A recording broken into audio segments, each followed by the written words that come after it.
like, should we get sponsored by Spindrift? That'd be great. What are we talking about today? I'm so thirsty. Okay.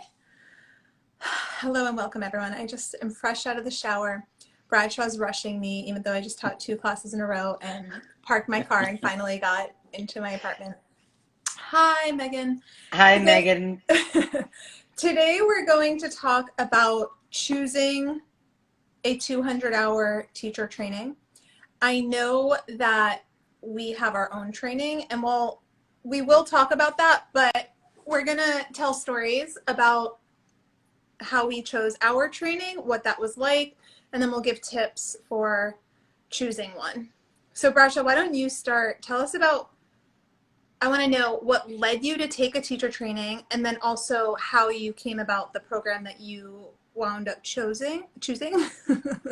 Yeah, it was actually really simple. I started practicing at Bare Feet Power Yoga in the West Loop, and there was just that physical, very gymnasticsy kind of like workout element where I was like, I could do this. And I didn't really know what I wanted to do in my life at the time. So I decided to do a teacher training, and I just went to the first one that was recommended to me by the studio. And Okay. so that's just like what I did. There was a woman named Deborah Williamson who worked with Bear and Baptiste for a long time. So I just made that decision based on, we know this person, they're doing a training. For a lot of people, it's timing. Mm-hmm. Like I wanted to get it done really soon, and they did they did like a intensive, like a 2.5 week intensive or something like that. Mm-hmm. So that was great for me because I was going to be in Rhode Island at the time, and she was going to be in Rhode Island, and so that was I honestly did not search a lot for a lot of trainings. How long was the program? Like 2.5 weeks. Was it 200 hours? Hmm. Was And then it? we had to do some stuff outside of the Okay. classroom, but So was it like yeah, every it was day? like 10 hour. Yeah, it was like 10 hours a day. Okay, that's a lot. Yeah. That's intense. And you didn't know the teacher going into it. You just kind of went on the word. Your audio. Your audio does this every time. No, I don't hear you. Also, hi mom. my mom's my mom's in this chat. No, I don't hear you. I think you have to go out and go in again. Excuse our technical issue. Or just take out your earbuds. No. So, can you all hear Bradshaw? He left. All right. So we're gonna get Bradshaw back in. This happened last week. I don't know what's going on with the sound on his end, but we're going to say something. Can you hear me now? Yeah. So Okay. annoying. My mom's here and she wants to know how I know she's here. We can see we can see who's in the view. There's only 5 people here. We record this. We put these on our stories every Wednesday at 9 o'clock. So anyway, we're talking about how to choose a 200-hour program. So it seems like for Bradshaw, it just kind of was timing, and it was a recommendation, and it was like faith I on. also like did not have a lot of like experience or thought to like search for other stuff. Also, this is 2013. I feel like it's like even though it's been less than a decade, I feel like the industry has changed drastically since then, and there's way more 200 hours now than there was when I first went through training. That's true. It seems like everyone has a 200-hour, and Yeah. and everyone's doing one if they can. Well, I did mine after practicing for a while. I didn't know it. I really didn't want to teach, so I didn't go in with anticipating to be teaching yoga. And mine also was timing. I had just left Chicago. I lived here years ago, and then I left, and then I came back, but I just left Chicago. I was practicing at a studio in Florida, and they were doing a month-long intensive in Costa Rica. So I really chose based on the destination, but I got really lucky that I really liked the person leading it because I didn't know the main teacher very well. I knew other teachers at that studio, but not the one running the program. And it was a very small group. It was only 6 people. So we got so much time, so much attention. And we were in Costa Rica for a month. So that was really cool. Um, but I do think that if I didn't do much research, I didn't really know what I was looking for. I was at a crossroads in life, and it was just like, oh, I have the time to do this. I've been practicing for a long time. Let me just go with it because I didn't know what else to do. I feel like that's a lot why a lot of people do a training. Is Mm-hmm. like there's just this like interim where they're like in between things and they're like this is a good opportunity, I'm just going to take it. Or some people, you know, do it and they just do it to deepen their practice, which I also think is great. Yeah. How long were you practicing before? Did you say that? Maybe like 2 years, maybe not that long. Yeah. Not For me, long. I was like on and off for a long time. Like I remember the very first time I did yoga, 2004, at Carnegie Mellon. Oh my God, I name dropped it. Carnegie Mellon. PSA, if you didn't know, Giana went to Carnegie Mellon. Bradshaw loves to troll me about that because he thinks it's funny. And I never bring it up, but this time I brought it up. So that was my first time, but had like a back and forth, like trying different styles for a long time before really resonating with vinyasa and choosing to do vinyasa.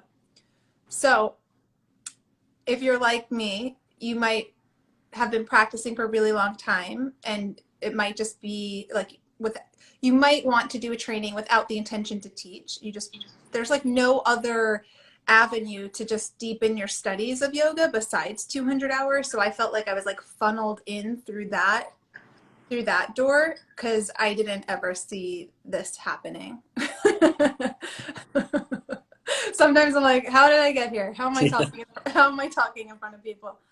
Um, or some people come in and they're just like, I know I want to teach. I want to do it right away. I'm ready. And I think that was Bradshaw. Yeah, I also think that like one of the things that we do in our training that like there are things that I wasn't crazy about with my 200 and things that I really liked. I feel like with kind of an inexperience, there's things that you are like, I wouldn't do that. I would change that, or I would definitely keep this. Something that they did do that I really liked because I wanted to teach was like we were teaching on the first day. Like we were teaching Surya Namaskar on the first day. We were like Mm-hmm. in front of people saying words, cueing poses. And at the end, we taught a full class. And I thought that that was really beneficial for me. And I think that for people who aren't even going to teach, you know, they are in a training to have some experience teaching and to get what you signed up for, Mm-hmm. which is to learn how to teach yoga. Yeah, I remember when it was time for me to teach, I was like frozen. I was nervous. I was like hiding. Only 6 people in the training. I was like trying to be number 6. I was like, how could I get further back in line and avoid doing this? And I definitely like was talking really low and like broke down of like stage fright, like all of those, I don't know, anxiety, nervousness. But I got over that. I mean, I still felt that way even with teaching after the 200 hour. It took me a while to get comfortable. Um, but yeah, I think we should talk about what to look for in a training. I think the first thing, and this is something that you and I did not do, and it's funny that it's going to be the first, like number one on the list of advice, is I think it's important to train with someone who you want to learn from. Just to like search out a mentor or someone whose practice and teaching style you like and resonate with. Is that your number one too? Yes. Okay, we're in. We agree. What's your number two? Um, do the research on what the training is going to involve. You know, like our training involves a lot of practice teaching, a lot of Mm-hmm. history, a lot of like I think our training actually more like I think our training does a really good job at giving people really good basic fundamental anatomy and sequencing skills that aren't often taught in 200 hours. So I agree. You need to look at the curriculum. I would, if you're looking at a program, and they don't have their curriculum online, I would email them. I would ask. It's really important to know how they're breaking down the 200 hours. Mm-hmm. Yeah. I guess number 3 would be, and maybe this is like a number 0, it's like a precursor to everything, but look at the modality of the 200 hour, like the method, because there are so many different styles and forms of yoga. True. And it's really important to be like, to hone in. Are you going to do vinyasa? Are you going to do like a power? Are you doing a yin or whatever it is? Like there's different requirements for different methods. And Well, I think that it's important to realize if you're going to do a teacher training, especially if you maybe just started practicing yoga first couple months or like year or two, is that yoga is a massive umbrella with many or like think of it as a tree with so many different limbs, and it's like the limbs look different of this tree. So like there's a lot of overarching themes, but there's also a lot of things that can be drastically different, and they're still yoga. Still a yoga practice. And for us, I think for me specifically, it was really important for the C.A.Y.A training to be Hatha Vinyasa, because if we talk about that tree Bradshaw was just, illustrating, Vinyasa is like a child or a branch of the Hatha yoga tree. And so we spend so much time in this lineage that we think it's totally doable for our students to learn 2 different methods to teaching. So Absolutely. For our training specific, like you will definitely learn how to teach a Hatha class and how to teach a Vinyasa class. And you'll get plenty of time practice teaching that. So I guess that's like our number 0, or like backtracking. I think a real number 3, does anything else pop up for you? I would also just because of logistics, look into how it's laid out. Like all 200 hours are done in very, very different ways. We do ours, in 8 to 10 weeks. Some people do it in an entire year. Some people do it like in a month, like you did. I did it in like 2.5 weeks. So there's many different ways of doing it and finding the way that kind of best suits your schedule. And I feel like that you and I with C.A.Y.A.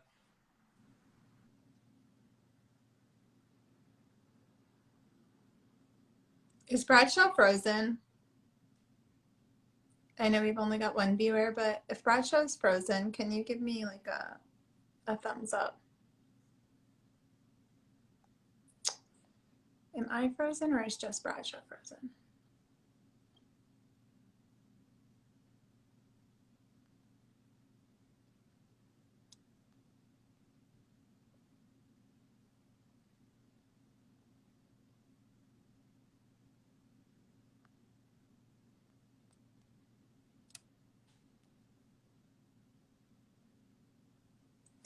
Okay, Bradshaw disappeared again. This is like, it's getting comical.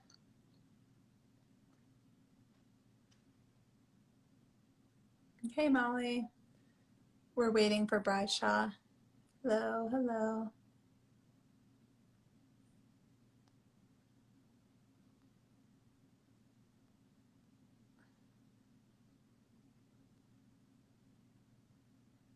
Bradshaw, where are you? I've sent a number of requests for Bradshaw. Are you there? Yeah, I'm back. What's wrong with your technology? Let's just like pause there for a second. I have no idea. All of a sudden it just froze on you and it was like spinning me. I was like, wait, is it me or is it him? Okay, so you were saying that schedule is really important. And I agree with this. I think you should look at the format and schedule of a 200-hour program to see if it will fit and meet your needs. Totally. For us with C.A.Y.A, we were really, really successful with our first one, our all virtual training, and we've been planning to do that again. We've recently put up a poll on our Instagram about whether people want some in real life time, because we've been getting a couple behind the scenes comments. And so in this new day and age where Well, I work think like that the reality is pandemic. that the reality is that like it's changing every day, you know, so we're just trying to keep Yeah. up with like what people want. You know, I didn't think that it was going to be at all in person like it is now. I mean, I feel like it's really happened quite quickly because people are getting vaccinated, that like, you know, you're having people in studios, people feel more comfortable being outside. So we're trying to navigate that and figure out what our students want who would do this training. And it looks like, I mean, nothing's set in stone, but it's going to be a mixture of virtual and in real life, which I kind of feel like that's where we're at right now. We're in that middle ground.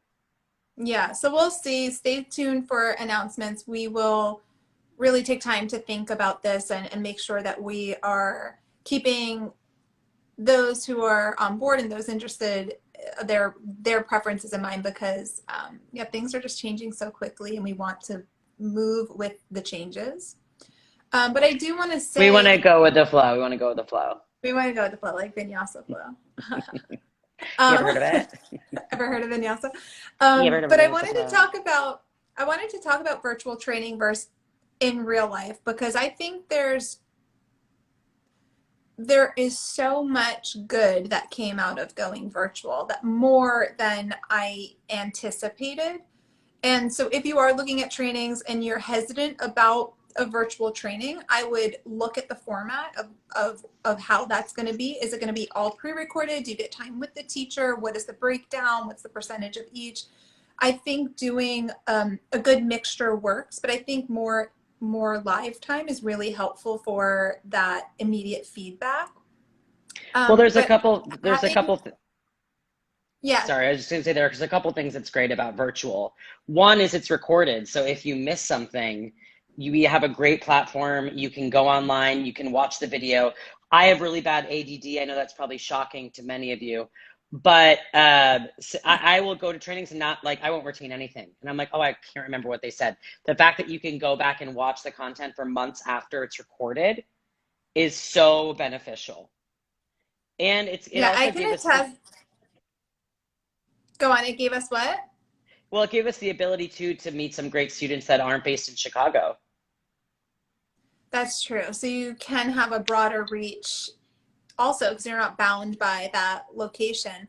I love that point though about the recording. I actually just got 2 emails this week already from our previous training group, just telling me that they're rewatching things, and now they've graduated 2 months ago now, and they're still able to go back and rewatch content that they were there for and digest it in a different way that it didn't hit the first time. So I think that that's such a great advantage that, you don't get in real life trainings. And just a little personal story about Bradshaw and I, like he's not lying. He doesn't pay, not that you don't pay attention, but you definitely weren't like taking notes, or you're not the same kind of learner I am. And then like after the training, Bradshaw will be like, can I read your notes? Like you needed like some sort of like tangible thing from the training that you didn't get on your own to like revisit after the fact, because you're a very auditory learner that like you need to just take it in the first time and then like see it and digest it more the second time. So I know I'm like I'm like really getting into your learning style, but for someone like you it was perfect. These virtual stuff, like I think it's really perfect. I also like that you can have more structure around your pre-recorded content. Like Bradshaw and I are doing something that's more pre-recorded right now. It's not a 200-hour, it's a 30-hour continuing education thing, and he and I are able to like, as if you're filming this for a video, like do play by play of the pieces that we want to make sure we hit on, like the content, like we really get to organize it in such a way that it's really presentable. Whereas when you're in a room with live students, like there could be a tangent on this, a tangent on that, like you might lose your track of thought and so on and so on. And those moments are great, but it does eat time too. So it's like hyper focus. And I really like that too for these in-depth things that we're doing. I wanted to go back onto like, you know, trainings and how to pick one. Okay. Thank you. I was done with your conversation. So, no. I think that it's also important to see the quality of the training, and you can check the quality of the training by people who have done it. Mm-hmm. right? There's so many different trainings, and talking to people who have done the training, I think is really, really important. Sorry, Mm-hmm. that's just something else I wanted to bring up. I agree. I think knowing other people or just being honest and talking to the lead trainers about what to expect. So if you have any hesitations, contact the people they should be more than willing to lay out and answer any questions or concerns you might have, because it's a big time and sometimes a big financial investment too, Totally. which I think brings me to the next point is the financial commitment. So I know that from the start might be a huge factor in how you choose a program. Do they offer scholarships? Do they offer payment plans? Is it over a certain amount that's just not in the budget? So those are all things to consider. There was one other thing you said that reminded me of something that I can't think of now. Well, let's also say what we do at C.A.Y.A, because we're trying to make it as accessible as possible, which is we have scholarship spots, number one. Number two, we also Mm-hmm. provide payment plans where you can pay monthly installments for up to 6 months. Some people pay full up front. Like, we get it. We're willing to work with you. We know what it's like, and we're going to make it accessible for you. So I just think that's important that everyone knows that that's what we do. Yeah. I remember what I was going to think of, or what I was Yeah, thinking of, is Yoga Alliance. This is a we're big one. certified. So when you're looking at, yeah, Brad's just like getting right to it. Where C.A.Y.A does everything. That's awesome. No, yes, C.A.Y.A is registered with Yoga Alliance, but something that I think is important to look at is whether a school is registered with Yoga Alliance or whether they are not. I don't think this is a make it or break it, but if it is important to you to be able to register with Yoga Alliance, you are going to need to be trained under someone who could give you that designation, that 200-hour registered yoga teacher designation. Some people, I know a couple bigger, I'm going to call them old school yoga names that do not register with Yoga Alliance because at the Who end of the doesn't? day, it's just a very expensive. Who is it? Yeah, who doesn't? There's a couple. I know there's a couple of big names. I know the one that's like most outspoken about it is Brian Kess, the Power Yoga Mm-hmm, mm-hmm. School. They don't register. I mean, he's been teaching forever, but I mean, at the end of the day, the Yoga Alliance is just a giant, expensive registry. But it can serve a purpose if you use it. Like your name and school and address will be entered into a database, and if locals are I searching. also, the fact is that sometimes you can't get a job unless you're certified through Yoga Alliance. Like, studios won't let you Mhm. teach at certain places. Yeah, That's so it's just this the it's fact. this double-edged sword, so to speak, because it is just a registry, but it's been like used as the That's a what's the totally different conversation. no, We're just we're but I think this is important to note, and I'm not going to get into it further than this, but they have been, because there's no other like organizational body like governing the certification of yoga teachers. Yoga Alliance has become like the unofficial like setter of standards, and sometimes those standards are met and sometimes they're not.